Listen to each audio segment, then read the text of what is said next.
ভাই এবার ইলেকশনে যেমনি হোক আপনি দিতে দেবো। এবার হইলে মাইরে বিট্টু নাম ধরে দিতে মুমিয়ে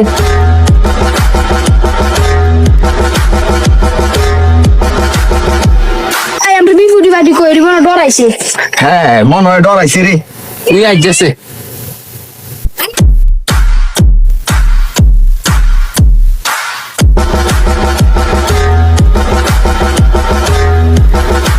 কিরে কেমন আছো? কিরে শুনলাম নির্বাচনে দাঁড়াইতেছস, নির্বাচনে আমিও দাঁড়াইতেছি, আমার বিরোধী কবি, এত সাহস তোর? খুব বেটা তুই বিরোধী দল হইলে কি হইছে? পদ এবার আমি পামু। ভাই তেমন বেশি কথা গান লাইতাম নি। বুঝলাম না ভাই, আপনারা কথা কইতেছেন, সামনে কথা কইলো কি রে? ভাই বুঝলাম না সে চামচা কারা কইলো?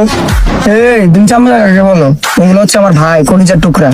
আর এমনি তো আমরা কথা বলতেছি, এখানে তোমরা কথা বলার দরকার নাই। ঠিক আছে, নির্বাচনের সময় দেখা যাবে কি হবে। ঠিক আছে হইলো, তোরাও কিছু বলিস না, নির্বাচনের সময় হইব, বুঝছ?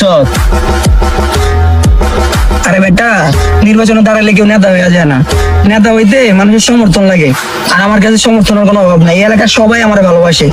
তোর কি আছে বেটা, তুই নির্বাচনে দাঁড়াইছস? বেটা তুই হলো জমির দালাল, তোরা কি একটা ভোট দিব?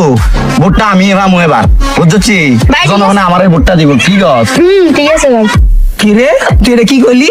আমি জমির দালাল মানি?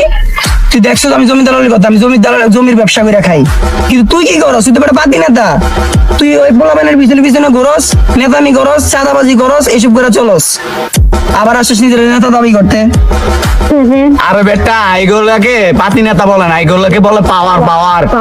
চেক কর। আমার সেভ করা লাগবে না, তুই সেভ কর। বড় সময় যখন হারবি তখন বুঝবি আমি কে। আর আমি যখন নির্বাচনে জিতবো তখন তোর বাড়িতে যাইয়া 2 প্যাকেট বিরিয়ানি পৌঁছাই দিব, বুঝছস? এই চল। আর বেটা যা তোর মতো কত নেতা আইলো আর গেল। ভাই তার কি একটা মাথা মারে বুঝ দিই তেমনি না দরকার নাই, সামনে ইলেকশনে দেখামু তারে।